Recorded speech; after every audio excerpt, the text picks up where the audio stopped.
Hi there, and welcome to Let's Talk Farm to Fork, the post-harvest podcast that interviews people of interest across the food supply chain. Today on our show, I'm joined by Guillermo Molano from TerraceLab, who I'll be talking to about how their urban farming practices are working towards reducing the amount of annual food loss within the fresh produce industry. So with no further delays, let's get started. Well, thanks for joining me on the podcast, Guillermo. How are you? Oh, very good, Mitch. Thank you for having me and for your time. How are you tonight? I'm good. Thanks for joining me. Before we get into it, I just wanted to give you the opportunity to tell us a little bit about yourself and what you do, and maybe a fun fact about yourself. Absolutely, yeah. My name is Guillermo Molano. I'm originally from Puerto Rico, where I become an electrical engineer. After that, spent 10 years in Washington, D.C., working for the federal government over there as an electrical engineer until around probably 3 or 4 years where I decided to change path dramatically. Yeah. And then 2 years ago where I formally decided to make this official to first doing an MBA and doing everything that helped me to make the change to start this venture. And as a fun fact, I'm a huge sport fan. Yeah. I think I can watch any type of sports if there is enough time for it. But my sport is basketball. Basketball. I play Division II at college, where I was the team captain over there, and that's definitely the sport I love. Oh, that's great. I'm a bit of a basketball player myself. I'm 6'3", so I was always playing defense under the ring. I was very much just a long defensive post under the ring the whole time. On that note, let's talk farm to fork. So would you mind telling us a little more about how your farming as a service operation works? Yes, we are trying to join the effort of creating like a farming as a service in a way that bringing the urban farming as urban as possible. Today, we know that urban farming is advanced a lot, but still most of the operation is still in the suburban areas of the main cities. And what we are looking is to make it as urban as can be. And how we are visualizing that is taking advantage of the empty commercial areas that we have today. In one hand, those areas that after COVID have become without use, if we can put it that way, and they are looking for another way of living, or it's already in use, but still space that is unused. Yeah. And at the end of the day, we are leveraging the real estate in the cities in order to achieve the goal. Yeah. Okay. So then what would you say separates your urban farming system from your competitors? Today, what we are offering is a 24/7 experience where it will begin in the work environment, where most of the people spend most of the day. At least 1/3 of the day, people spend it in an office, on a work environment, if they are not working from home. Yeah. And what we are saying, but that is not enough. People are more virtual and are more connected than ever. And what we want to give is not just the opportunity to have as fresh as possible at work, but also when you go home in a virtual way, you can continue be part of the experience where you will spend the rest of the day. So then what's the most immediate challenge you're working on at TerraceLab right now, and how are you looking to overcome it? Right now, the tech itself, in terms of there is not a lot of experience in the sector to bring this type of modules or this type of technology to a work environment where it's difficult to make a control environment as the most traditional urban farms operate. They all operate like a lab. It's a very, very sophisticated lab, making this tech not just viable, but also like affordable setups. That what we want to make is a more affordable in that way. But at the same time, tech is a challenge because it's still expensive in order to make it possible.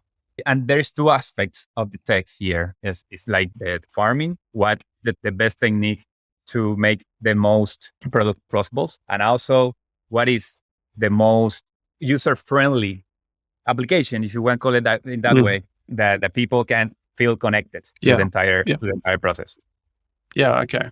So then, what's the biggest revelation you've uncovered while removing the mileage between farm to fork for customers?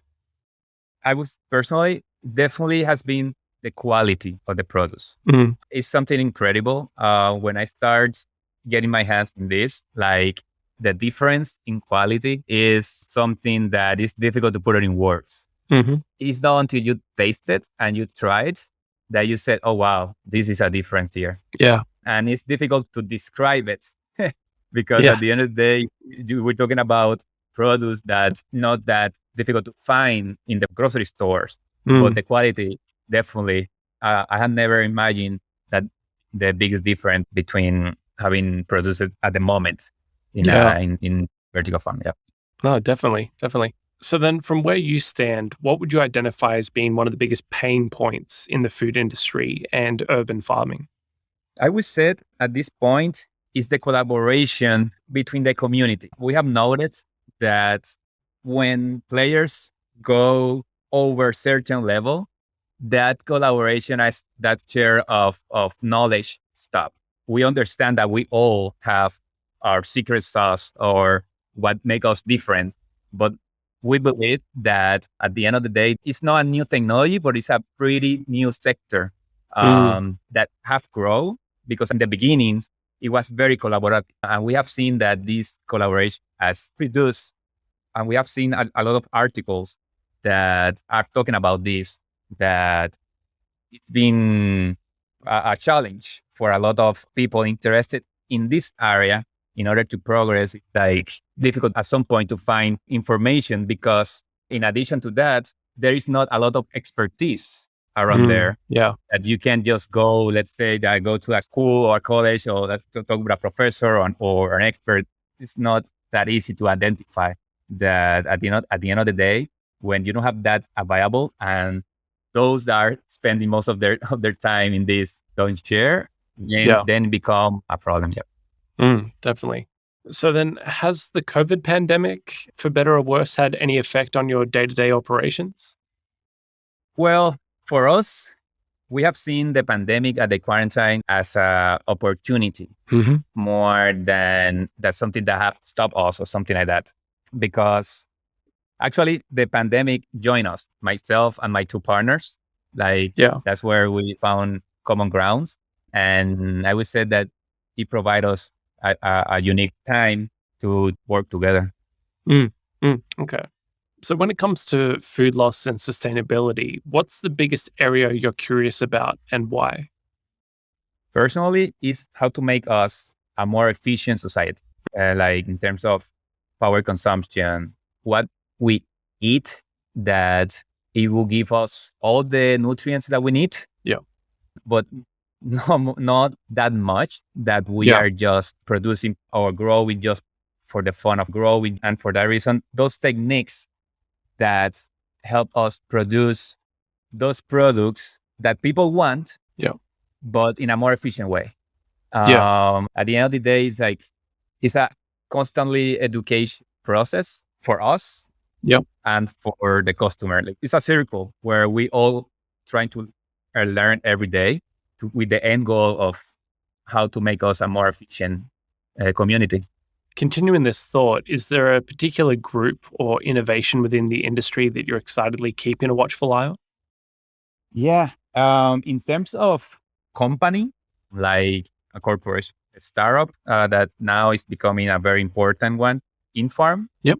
based in Germany, Hmm. they are not just becoming a player, but they also are developing great technology in terms of make the entire idea of farm to the fork very realistic to the Mm. people. Mm. And they are doing a lot of advance in the sector.